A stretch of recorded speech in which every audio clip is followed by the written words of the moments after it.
Hello and welcome to Lifespan Discipleship. This is Unit 4, Session 1. We're moving through the lifespan through the semester, and we've now reached adolescence. And we're going to be talking about teenagers for this unit. And as we begin to talk about adolescence, you want to remember that we've got a textbook for this unit that you'll need to purchase, and it's by Dr. Alan Jackson and his book, Disciple. So make sure you get a copy of that. I want to talk a moment about something called disequilibrium. It's a term that comes from Piaget's theory of cognitive development. Now, when we're talking about cognitive development, we're talking about, of course, our mind, our brain, how we learn. And in his theory, he talks about disequilibrium, and it's what happens in our brains when we experience something new. When you and I experience something new, something we've never experienced before, we experience disequilibrium. And our brains, our minds want to make sense of the world around us. And so that causes us to desire a state of equilibrium where everything makes sense. And when things make sense, then we experience equilibrium. But when we experience something new, it causes a disruption.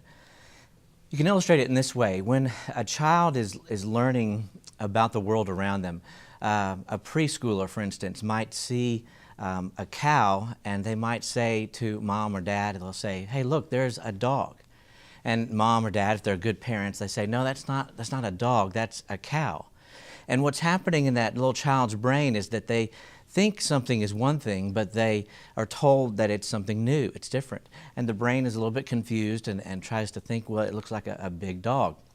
But now they're told, no, that's something completely different. So the brain has to come up with a new classification, a new way to understand this new animal that they're learning. And so they begin to see that there's a new classification called cow.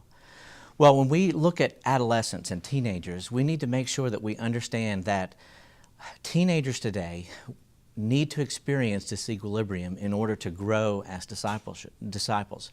So what I'm saying is this, that in the discipleship process, if we're not careful, we can be too quick to give easy answers to theological questions when students ask them, and we can be too quick to perhaps give our thoughts and our opinions on issues without first giving students an opportunity to wrestle with those thoughts and ideas.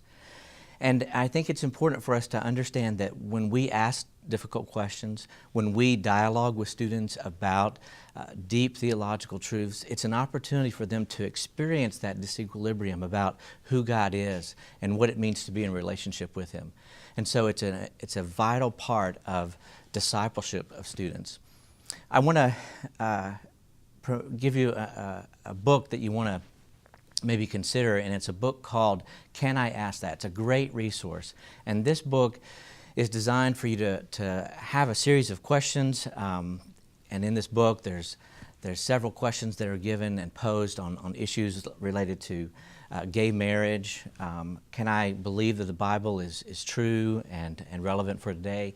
These are some questions that our students are dealing with, and this particular book invites those questions and then also gives some thoughts, some scripture, some biblical responses to those issues. So I want you to check that out. I also want you to be working, of course, on the reading for this unit. You'll want to check out the book Disciple. Also, this week, by March 5th, the journal article review is due, and so you'll want to make sure you've watched the video that's on Blackboard called How to Search for Journal Articles. Remember, that article that you're reviewing can't be from People Magazine or something like that. It's got to be from a peer-reviewed journal. And there's a video that I've placed on Blackboard that explains how to find those peer-reviewed journals. That's all I've got for this week. I hope you have a great week. I'll see you next time.